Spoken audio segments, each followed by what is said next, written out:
তুমি এখানে কেন? আপনি আমার বউ, আমি আপনার কাছে আসতেই পারি। কিন্তু আমি তোমাকে স্বামী হিসেবে মানি না। আর তুমি আমার দিকে এমন করে তাকিয়ে আছো কেন? আপনি না মানেন, আমি তো আপনাকে বউ হিসেবে মানি। তাছাড়া আমার আপনাকে দেখার অধিকার আছে। না, কোনো অধিকার নেই। অধিকার থাকতো যদি আমি তোমাকে দিতাম। তো প্লিজ আমার কাছ থেকে দূরে যাও। স্বামীকে কখনো স্ত্রীর অধিকার দিয়ে দিতে হয় না, বিয়ে করলে স্বামী তার স্ত্রীর থেকে পেয়ে যায়। তাহলে আপনি আমাকে কি অধিকার দিবেন? আমি নিজেই ছিনিয়ে নেব সেটা। তুমি কি বলতে চাইছো? কি বলতে চাইছি মানে? আপনি বুঝতে পারছেন না? আপনি আমার বউ। আমি আপনার সাথে যা ইচ্ছা তাই করতে পারি। আপনার দিকে তাকিয়ে থাকতে পারি, আপনাকে আদর করতেই পারি। না না, আমি তোমাকে স্বামী হিসেবে মানি না। তুমি কি বলছো? আমার দিকে তাকিয়ে থাকবে কেন? আমি কি তোমাকে সেই অধিকার দিয়েছি? আর তুমি আমার ইয়ের দিকে অমন করে তাকিয়ে আছো কেন? হ্যাঁ, বারবার অধিকারের কথা বলছেন কেন? বেশি অধিকার অধিকার করলে জোর করে অধিকারটা ফলাবো, সেটা কি খুব ভালো হবে? আর দেখেন, আপনার ইয়ের দিকে আবার কোনো দিকে তাকালাম। তুমি আমার নাভির দিকে তাকিয়ে আছো কেন? ওই দিকে তোমাকে একদম তাকাবে না আর লোভ দিবে না আমার শরীরের উপর। আমি তোমাকে এখনো স্বামী হিসেবে মানি না। কারণ ওই জায়গাটা অনেক সুন্দর। তার উপর ওইখানটায় নাভিতে এত সুন্দর একটা তিল, যেটা আমি আগে কখনো খেয়ালই করিনি। তাছাড়া আজকে বাতাসে যদি আপনার পেটের উপর থেকে শাড়ির আঁচলটা সরে না যেত, তাহলে এত সুন্দর জিনিসটা আমি দেখতে পেতাম না। একদম উল্টা পাল্টা কথা বলবা না ঈশান। আমি কিন্তু তোমার ম্যাডাম। আর ম্যাডামের সাথে তুমি এসব কি বলতেছো? একদম এগুলো বলে আমাকে নিজের মায়ায় আটকানোর চেষ্টা করবে না। আমি জানি তুমি অনেক ফাজিল আর অনেক লুচু। ওই জন্যই তুমি ঘুমের ঘোরে আমার কাছে চলে আসছো। ভাগ্যিস আমি টের পেয়েছিলাম, নাহলে তো তুমি আমার সাথে উল্টা পাল্টা কিছু একটা করে ফেলতে। ম্যাম, আপনি যা ভাবার ভাবতে পারেন। আর আমি আপনার স্বামী।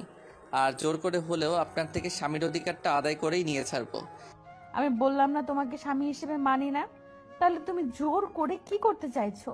অধিকার দেখাতে চাইছো? পুরুষত্ব খাটাতে চাইছো? ওইটা জোর করে তুমি আমাকে শুধু আমার শরীরটাই পাবে, কিন্তু আমার মন পাবে না।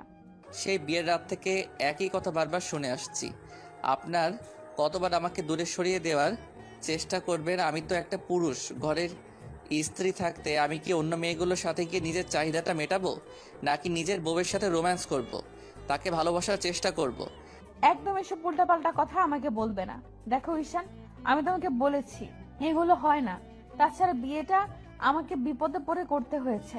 আমি তো তোমাকে বলেছিলাম তোমাকে বিয়ে করব না, কিন্তু তারপরও তুমি আমাকে জোর করে বিয়ে করতে বাধ্য করেছো। দেখেন ম্যাম, আমি আপনাকে ভালোবাসি, ওই জন্য বিয়েটা করেছি। তাছাড়া আপনি জোর করে কাকে বলছেন? আপনিও বিপদে পড়েছিলেন। আর এখন আমি আপনার স্বামী। আপনি আমাকে অনেক দিন দূরে সরিয়ে রেখেছেন, কিন্তু এখন আর পারবেন না। অনেক হয়েছে এরকম ন্যাকামি। আর এখন থেকে দূরে সরানোর চেষ্টা করলে আমি কিন্তু জোর করে আপনার উপর অধিকার খাটাবো। বললাম তো, তুমি আমাকে জোর করে আপনার শরীরটা পাবো, কিন্তু মন পাবো না। তাই তো আমি আগে আপনার শরীরটাকে বসে নেই, তারপর আপনি আমার বসে চলে আসবেন। অনেক শুনেছি আপনার এসব ইমোশনাল ডায়লগ। আর না, আপনাকে আমি যতই ভালোবেসে কাছে আসার চেষ্টা করি, আপনি ততই আমাকে বেশি দূরে সরিয়ে দেন। কি এমন নেই আমার, বলেন? আমি কি দেখতে খারাপ নাকি? আমার মধ্যে বাজে কোনো নেশা আছে নাকি? আমি আর 10টা মেয়ের সাথে উল্টাপাল্টা কাজ করেছি। আপনি দেখেছেন কলেজে আমাকে কোনো মেয়ের সাথে তেমনভাবে কথা বলতে? রিলেশন তো দূরে থাক, আমি মেয়েদের দিকে চোখ তুলে তাকাতে পারতাম না। তাহলে আপনি কেন আমাকে স্বামী হিসেবে মানেন না? কি এত সমস্যা আপনার? বিয়েটা তো আপনি ইচ্ছা করে করেছিলেন, তাহলে এখন কেন স্বামী হিসেবে মানতে পারবেন না? কারণ আমি বিয়েটা করতে চাইছিলাম না। আর তোমার হাতের সাথে আমার বিয়ে হওয়ার কথা ছিল না। তুমি আমাকে বিয়ের আগে পছন্দ করতে না, ভালোবাসতে না। আমি করতাম বিয়েটা, আমি অন্য কারোর সাথে হওয়ার কথা ছিল। কিন্তু হুটহাট সেদিন ওরকম একটা বিপদে পড়ে তোমাকে আমার বিয়েটা করতে হয়েছে। আমি চাইনি বিয়েটা করতে, কিন্তু তুমি এখন বিয়েতে রাজি হয়েছিলে কেন? একেই বলে উপকারের প্রতিদান, এরকম ভাবে দেয়। আমি জোর করে আপনাকে বিয়ে করিনি, কিন্তু আপনার আব্বু আম্মু আমার আব্বু আম্মুর দীর্ঘদিনের চেনা পরিচিত ছিল। বিয়ের দিন ওরকম একটা বাজে পরিস্থিতিতে আপনাকে আপনার ওই হবু বরটা ফেলেছিল, যার জন্য আপনাদের সম্মান ডুবতে ডুবতে আমাদের হাতে এসে বেঁচেছিল। আর এখন সেই অকৃতজ্ঞ বেঈমান হিসেবে আপনি তার পরিচয় দিচ্ছেন, যে মানুষটা তার ছেলের হাত দুটো আপনার সাথে মিলিয়ে দিয়ে আপনার বাবার সম্মান, আপনার পুরো পরিবারের সম্মানটা ধুলোর সাথে মিটিয়ে যাওয়ার হাত থেকে বাঁচালো, আর আপনি কিনা তাকে এমন করে কষ্ট দিচ্ছেন। দিনের পর দিন আপনি আমাকে অবহেলা করে আসছেন। আজকে 6টা মাস আপনি আমাকে দু চোখে সহ্য করতে পারেন না। ইভেন জবে থেকে আমাদের বিয়েটা হয়েছে আপনি কেন জানি আমাকে দুই চোখে সহ্য করতে পারেন না। আমি কি এমন অন্যায় করেছি বলেন? আমার খুব বেশি অন্যায় হয়ে গেছে আপনার আব্বুর সম্মানটা বাঁচানো? তাহলে সেটা আগে বলে দিতেন। আর কি বলতেছেন আমি আপনাকে পছন্দ করি না? আমি আপনাকে কত বেশি ভালোবাসি সেটা হয়তো প্রকাশ করতে পারিনি, আর যখন প্রকাশ করব ভেবেছিলাম তার আগে আপনার বিয়েটা ঠিক হয়ে গেল। তাহলে প্রকাশ করার সময়টা পেলাম কোথায়? মানতাম আমি যদি আপনাকে প্রপোজ করে বসতাম সেটা অন্যায় আবদার হতো, কিন্তু এখন তো আমাদের বিয়ে হয়েছে, তাহলে আপনি কেন আমাকে মানতে পারেন না? ঈশানের কথায় নিশি চুপচাপ ওর মুখের দিকে কিছুক্ষণ তাকিয়ে রইল। আর ঈশান একটা তাচ্ছিলের হাসি দিয়ে বিছানা ছেড়ে উঠে তারপর পকেট থেকে সিগারেটের বের করে একটা সিগারেট ধরালো। আর যখন সিগারেটের টান দিতে যাবে নিশি বলতে লাগলো, প্লিজ এগুলো খেও না। তোমাকে আমি বারণ করেছি তুমি এগুলো খাবে না, কারণ তুমি এগুলো বারবারই খেতে থাকো। কেন এসব কাজ করতেছো বলো? কি বোঝাতে চাইছো তুমি? অনেক শুনেছি আপনার কথা। জবে থেকে বিয়ে করেছি আপনি বাচ্চাদের মতো আমাকে যা বলেছেন আমি অন্ধের মতো সেটাই শুনেছি। আব্বু আম্মুর সামনে আপনি যেটা করতে বলেছেন আমি সেটাই করেছি। সেদিন আপনার বিয়ে ভেঙে যাওয়ার পর কি বলেছিলাম আব্বু আম্মুকে জানেন? আমি বলেছিলাম আমি আপনাকে পছন্দ করি। তখন আপনার আব্বু আম্মুর সাথে কথা বলে আর তাতে ওরা রাজি হয়েছিল। এইটুকু সত্যি, আমি আপনার থেকে লুকিয়েছি ওরা রাজি হয়েছিল এজন্যই যে আমরা সুখে থাকবো। আর ভালোবাসতাম আপনাকে, এখনো বাসি। কিন্তু আপনি অনেক কথা শুনিয়েছেন আমাকে, আর না, আপনার কোনো কথা আমি শুনবো না। আমার যা ইচ্ছা আমি তাই করব। আপনি তো আমাকে ভালোবাসেন না, তাই না? 6টা মাস হয়ে গেছে না? আপনি চাইলে চলে যেতে পারেন। আমি আর কখনো আপনাকে এমন করে কাছে টেনে নেওয়ার চেষ্টা করব না। কি বলতেছে এগুলো? তুমি এইসব তুমি বলতে পারো না? প্লিজ আমার কথা বলো না। এগুলো বললে আমার খুব বেশি কষ্ট হবে, প্লিজ। আর আব্বা আম্মু জানতে পারলে আমার উপর অনেক রেগে যাবে। স্বামী হিসেব মানবেন না, স্ত্রীর অধিকার স্বামীর অধিকারও দিতে পারবেন না। আমার সাথে সংসারও করতে চাইবেন না, কাছে আসতে দিবেন না। এক বেডে শোয়া তো দূরে থাক, বেডে আসলেই কেমন নাক ছিটকে দূরে সরে যাবেন। আবার বলছেন আপনি আমাকে ডিভোর্স দিবেন না? আপনি আমাকে ভালোবাসতে না পারবেন না, স্বামীর অধিকার দিতে না। আপনার সাথে আমি থাকতে পারবো। আমার কি আমার বউয়ের থেকে কিছু এক্সপেকটেশন নাই? আপনার যদি আমার বিয়ে না হয় অন্য কারোর সাথে হতো তাহলে আপনি কি তাকে ভালোবাসতেন, তাই না? আপনি তাকে সবটা দিয়ে ভালোবাসতেন, তাই না? তাহলে আমার দোষটা কোথায়? আমি কি অন্যায় করেছি ও বুঝতে পেরেছি। আমি আপনার স্টুডেন্ট ছিলাম, আপনার থেকে 3 বছরের জুনিয়র, ওই জন্য ভালোবাসাতে পারবেন না। আজকাল কতই তো হচ্ছে এমন, তাহলে আপনি কেন মেনে নেননি? আমি তো বিয়ের দিন রাতেই বলেছিলাম আমি তোমাকে মেনে নিতে পারবো না। তুমি তখন আমাকে বিয়েটা কেন করেছিলে? তোমাকে ছিলাম না যে আমি বিয়েটা করতে পারবো না। আর বিয়ে করার পর রাতেই তো আমি তোমাকে বলেছিলাম যে আমি তোমাকে স্বামী হিসেবে মানতে পারবো না। তাহলে তুমি তখন কেন বুঝতে পারোনি? বারবার একই কথা বলে কি বোঝাতে চাইছেন আমি ভুল করেছি? হ্যাঁ, ভুল করেছি। আপনাকে ভালোবাসার মতো একটা বড় ভুল আমার লাইফে হয়ে গেছে। ঈশান কথাটা বলে সজোরে ড্রেসিং টেবিলের গ্লাসে একটা ঘুষি মেরে দিল। সাথে সাথে ওর হাত কেটে ফিনকে দিয়ে রক্ত পড়তে শুরু করলো। এমন কিছু দেখে নিশি অনেকটা ভয় পেয়ে গেল, কারণ আজকে নিশি ঈশানের রাগী চেহারাটা দেখতে পাচ্ছে। নিশি ঈশানের হাতটা যখনই ধরতে যাবে তখন ঈশান ওর থেকে দূরে সরে গেল আর বলতে লাগলো, ডোন্ট টাচ মি। আপনার কোনো অধিকার নেই আমাকে স্পর্শ করার।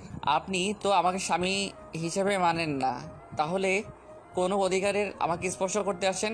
এটা তুমি কি করতেছো? প্লিজ এরকম পাগলামি করো না। দেখো তোমার হাত থেকে কত রক্ত পড়তেছে। কেন এরকম পাগলামি করতেছো? আমি তো বললাম। স্টপ। আর একটা কথা আপনি বলবেন না। আমার শরীর থেকে রক্ত ঝরে যাক, আমি শেষ হয়ে যাই, তাতে আপনার কি? আপনার কিছু যায় আসে না। আপনি আমাকে ঘৃণা করেন সেটা আপনি প্রত্যেকটা কথায় বুঝিয়ে দিয়েছেন, আর এখন আদিক্ষেতা দেখাতে আসছেন। কোনো দরকার নেই এরকম ভালোবাসার, যে কেয়ারিংটা শুধু মানুষ দেখানোর। আর কি বোঝাতে চাইছেন? আমার হাতে রক্ত দেখে আপনার কষ্ট হচ্ছে, তাই না? না, হচ্ছে না। এটা আপনি শুধু দায়িত্ববোধ থেকে করছেন। কিসের এত অহংকার আপনার রূপের? এই রূপটা না সময়ের সাথে সাথে বিলীন হয়ে যাবে, কিন্তু আজকে যে কষ্টটা আপনি আমাকে দিলেন না, এগুলো সারা জীবন আমার মনে থেকে যাবে। ঈশান কথাগুলো বলে ওয়াশরুমে ঢুকে গেল। তারপর শাওয়ারটা ছেড়ে দিয়ে চিৎকার করে কান্না করতে লাগলো। যে কান্নাটা 4 দেওয়ালের মধ্যে আবদ্ধ থাকলেও নিশি বেশ ভালোভাবে শুনতে পাচ্ছিল। নিশির এখন মনে হচ্ছে বড় অন্যায় করেছে। একটা মানুষের সাথে। ঈশান নিশির স্টুডেন্ট ছিল, তার উপর ওর থেকে 3 বছরের জুনিয়র। তারপরও ঈশান ওকে প্রচন্ড পরিমাণে ভালোবাসে, কিন্তু নিশি ওকে এত বেশি অপমান আর অবহেলা করে, যার জন্য ঈশানের বুকের ভেতরটা দুমড়ে মুচড়ে যায়, কষ্টে ফেটে যায়। ও বোঝাতে পারে না ঈশান ওকে কতটা ভালোবাসে। এই ঘটনার পরে ঈশান কেমন যেন ছন্নছাড়া হয়ে গেল, এদিকে ওদিকে ঘুরে বেড়ায় আর যত ধরনের বাজে নেশা আছে সব করতে শুরু করেছে। নিশি বুঝতে পারছে ওর জন্য একটা মানুষ তিলে তিলে শেষ হয়ে যাচ্ছে। কিছু বলতে গেলে ঈশান সিন ক্রিয়েট করে বসে, ওর সাথে একটু কথাও বলে না।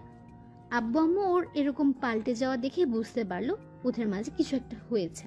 তখন নিজে নিজেই সবটা বলে দেয়। তখন আব্বু নিশিকে বলে, আসলে কি বলো তো মামনি, তোমার আব্বুর সম্মানটা বাঁচানোর জন্য তোমার সাথে আমার ছেলের বিয়েটা দিয়েছিলাম, কিন্তু তুমি যে এরকম কিছু করবে সেটা আমি ভাবতে পারিনি। তাহলে কখনোই তোমাদের বিয়েটা দিতাম না।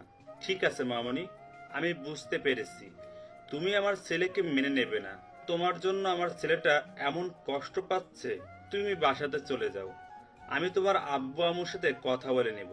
তো নিশি অনেকক্ষণ যাবৎ আব্বু আম্মুর পা ধরে কান্না করলো, ওকে বাসায় পাঠিয়ে দিতে বারণ করলো আর বলল এখন থেকে সবটা ঠিক হয়ে যাবে। কিন্তু আব্বু আম্মু ওরা ওর কথা বিশ্বাস করলো না। তো সেদিন রাতে 12টার দিকে ঈশান বাসায় আসলো। নিশি ওর কাছে যেতে গেলে, ঈশান ওকে পাশ কাটিয়ে চলে যেতে গেলে নিশি ওর একটা হাত ধরে। তখন ঈশান বলল, আবার কি নাটক শুরু করলেন? এখন আর আমি আপনার কোনো গলা শুনতে পারবো না। আপনার কিছু বলা থাকলেও আমার শোনার ইচ্ছে নেই। দেখেন, আমাকে ছাড়েন না, যেতে দেন, ঘুম পাচ্ছে আমার। অনেক বেশি কষ্ট দিয়ে ফেলেছি তোমাকে না, এখন থেকে আর কষ্ট দিব না। দেখো, ভুল করেছি আমি নিজের স্বামীকে এমন করে কষ্ট দিয়ে। বুঝতে পারিনি যে বয়সের ডিফারেন্সের কারণে স্বামী স্ত্রীর ভালোবাসাটা এভাবে দূরে থাকতে পারে না। কি বলছেন কি আপনি? আপনার শরীর ঠিক আছে? ডাক্তার দেখাতে হবে তো, নাকি কিছু উল্টাপাল্টা খেয়েছেন? এতদিন আমি সজ্ঞানে তোমাকে উপেক্ষা করেছি, আর আজকে সজ্ঞানে বলছি আমি তোমার থেকে স্ত্রীর অধিকারটা চাই। আমি হয়তো তোমাকে এখনো তেমন করে ভালোবাসতে পারিনি, কিন্তু তোমার এই কয়েকটা দিনের পাল্টে যাওয়াতে আমার অনেক কষ্ট হয়। আমি হয়তো তোমাকে কতটুকু ভালোবাসি জানি না, হয়তো বাসতে পারবো। তার জন্য আমাকে একটু সুযোগ দাও।